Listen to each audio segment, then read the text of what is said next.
Hurry up, I'm a busy engine, puffed Henry. Goods arrive night and day at the docks.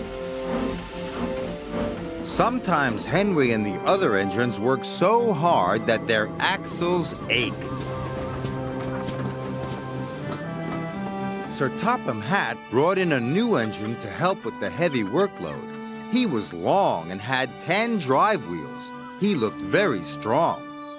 This is Murdoch. He's going to be pulling freight on the main line. Ahoy, matey! Shouted Salty. Welcome, Murdoch, called Harvey. You're the biggest engine I've ever seen, cried Thomas. You're a chatty lot, Murdoch said quietly. Soon Murdoch was coupled to a long, long line of heavy freight cars. His boilers strained, his wheels started to turn, and the mighty engine chuffed away. Murdoch longed for some peace and quiet. But everywhere he went, it was noisy and crowded.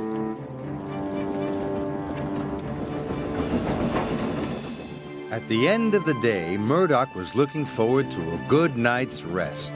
But Salty and Harvey were full of questions.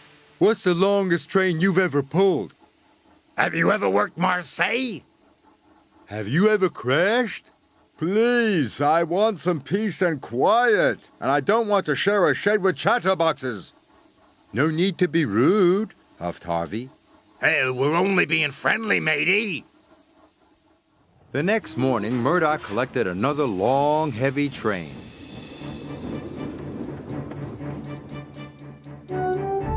This time, he chuffed into the beautiful countryside.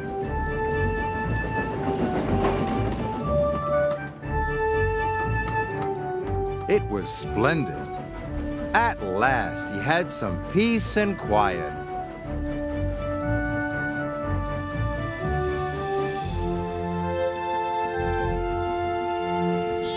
Suddenly, his driver applied the brakes.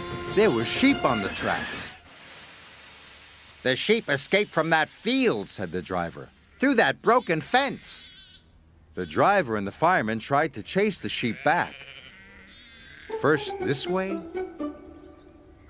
and then that way. They tried everything, but nothing worked.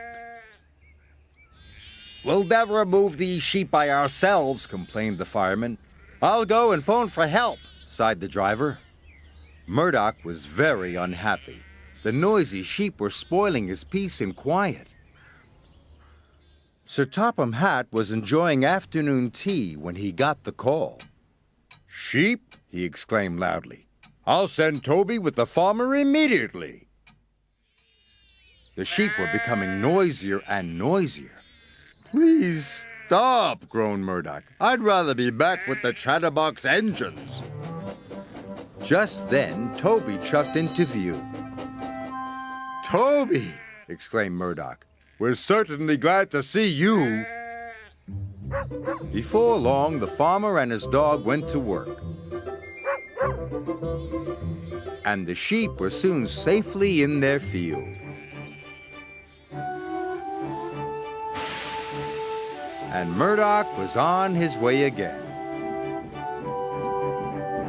Thanks, Toby. That evening, Murdoch parked between Harvey and Salty.